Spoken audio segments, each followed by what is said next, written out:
Assalamualaikum and good day everyone. So today I would like to share to you guys about kingdom Animalia.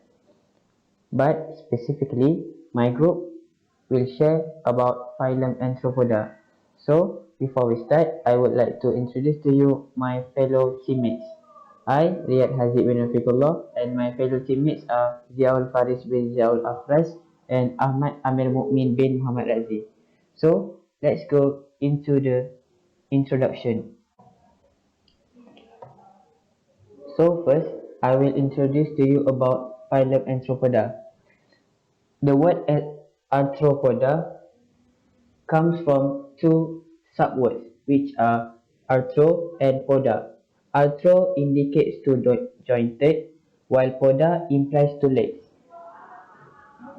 So when we combine the two words together, it means any animal that has more than four jointed legs.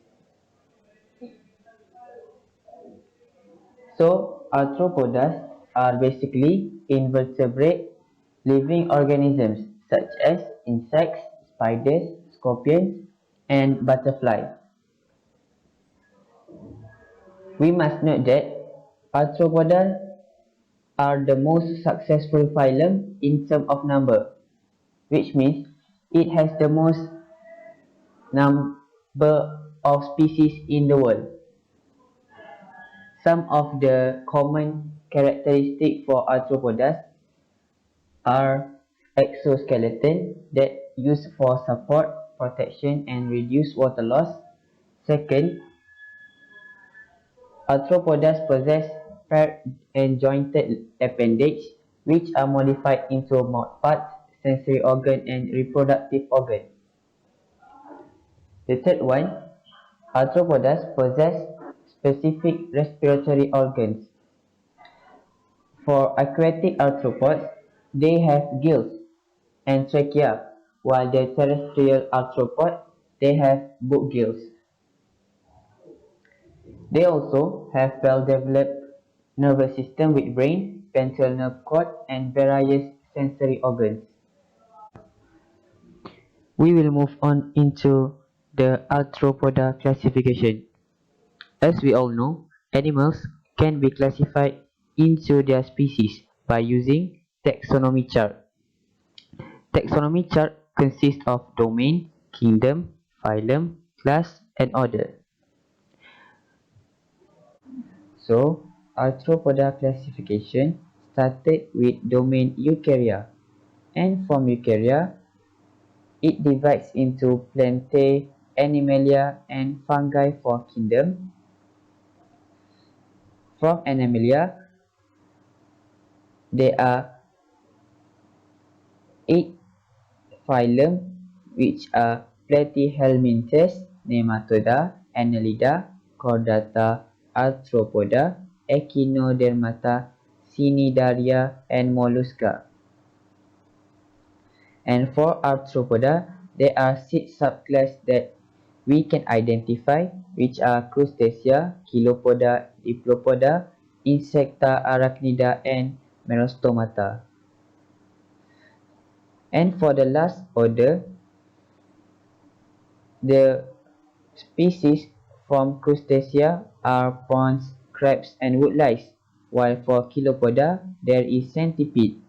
For Diplopoda, we have millipede. For Insecta, we have cockroach, bee, flies, and wasps. For Arachnida, we have spiders, scorpions, mites, and ticks. And for Merostomata, we have horseshoe crab. So, we will move on into the subclass characteristic. As we all know, arthropods consist of 5 subclasses which are Crustacea, Insecta, Chilopoda, Diplopoda, and Arachnida. So, how can we differentiate between these 5 types of arthropods? We, as a group, have prepared some of the characteristics to detect the species came from what subclass.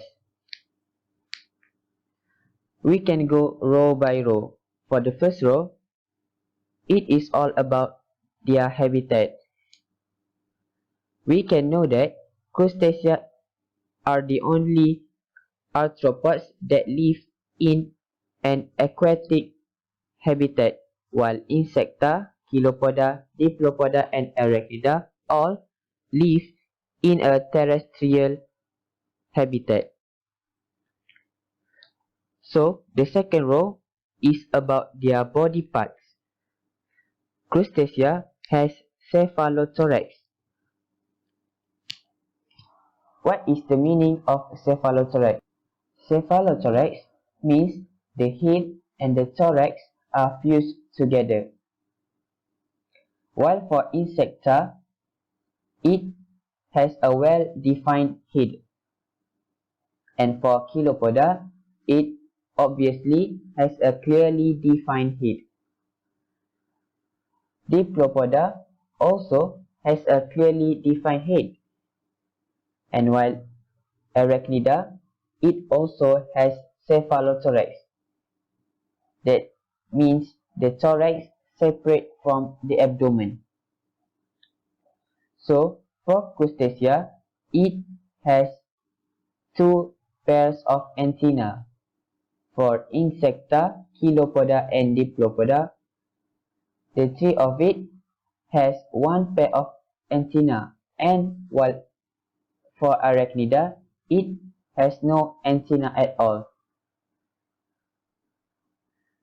So the fourth row is about their mouth parts. Crustacea has at least three pairs of mouth parts. And for Insecta, it usually has three pairs of mouth parts. For Chilopoda and Diplopoda, both have one pair of mouth parts, and for Arachnida also do not have a true mouth parts. The fifth row is about their eyes. Crustacea has a compound eyes raised on stalks, while for Insecta, it has compound and simple eyes. For Chilopoda and Diplopoda, both have the same eyes, which are their eyes are simple, compound, or absent. And Arachnida has only simple eyes. For the sixth row, it is all about their life cycle. For Crustacea, it occurs larval form. For Insecta, it also has a life cycle that involves metamorphosis. And while for Chilopoda, Diplopoda, and Arachnida has no larval form. For the respiratory system for Crustacea, it basically uses gills and apply gaseous exchange. For Insecta, they use trachea that apply gaseous exchange. Chilopoda and Diplopoda also use the same respiratory system as Insecta, which are trachea. They also apply gaseous exchange. And for Arachnida, they use trachea or gill books.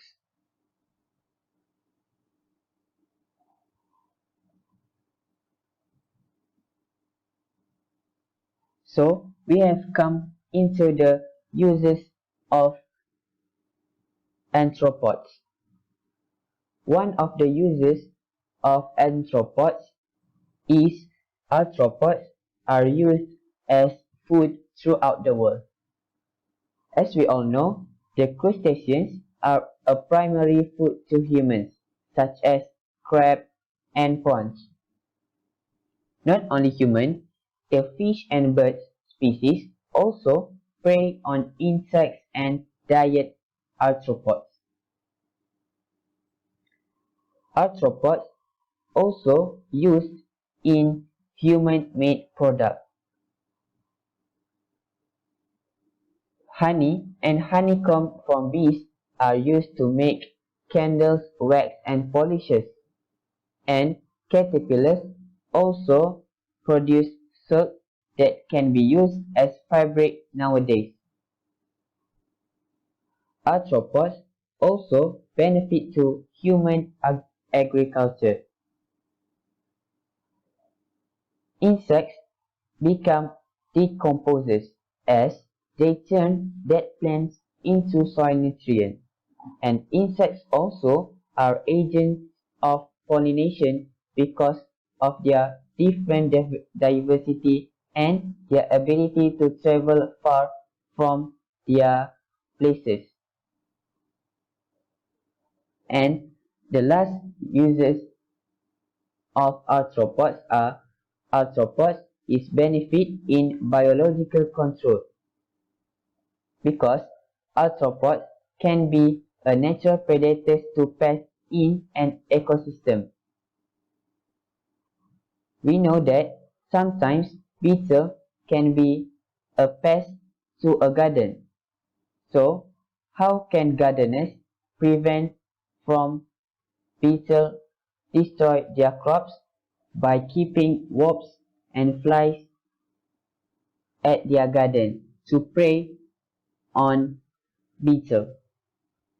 So that are the four main uses of arthropods that we can found our research. Let's get into top 5 reasons why bees are important. First, food. Bees, both in wildlife and kept by humans, are important to pollinating plants. So, plants can produce a huge range of food. The global insect pollination estimated of $153 billion. Even though there are butterflies and beetles, most of the work done by bees. Bumblebee are the pollinators of tomatoes.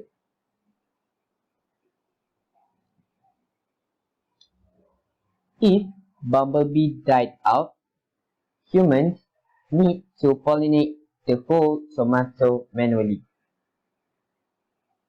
Imagine if a world without tomato. We cannot eat pizza and we cannot eat tom yum. Second, biodiversity. Many creatures rely on bees for their existence. Some of them prey on bees and some of them are parasites to bees. If bees were out, flowers cannot maintain their existence as bees cannot pollinate them. So the fifth reason are for ecosystem service. As we all know, bees are not just a pollinators for food or flowers, but we must know that bees also are pollinators for wild plants. And we must note that wild plant is a very important thing for our environment as it can keep a more solid environment by it can hold the soil from having soil erosion, and also it also contribute to oxygen production. From Quran, Surah An-Nahl verse 68 to 69. A'udzubillahi minasyaitonirrajim. Wa awha rabbuka ilan nahli an ittakhidhi minal jibali buyutan wa minasyajari wa mimma ya'rishun. And your Lord inspired the beasts. Make your homes in the mountain, the trees, and in what people construct. Surah An-Nahl verse 69. ثم كلي من كل الثمرات فاسلكي سبل ربك ذللا يخرج من بطونها شراب مختلف ألوانه فيه شفاء للناس إن في ذلك لآية لقوم يتفكرون. And feed from the flower of any fruit you please, and follow the ways your Lord has made easy for you. From their bellies come forth liquid of varying colors, in which there is healing for people. Surely, in this is a sign for those who reflect. In this surah, An-Nahlu, named after the beast, what we can learn first, Allah inspired the beasts to make their homes in different types of places. They can build their home in mountains, in trees, and even they can build their homes in the mankind buildings.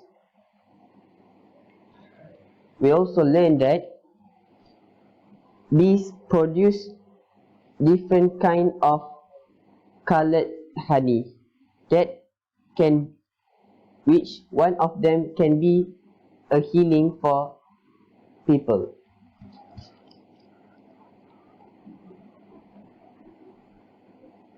These are some of our reference throughout our studies about this phylum and the organism we study. Thank you for your cooperation, and we hope that you can learn many things from our presentation. I hope that we can be more knowledgeable about phylum Arthropoda, and we can also know many things about bees. Thank you.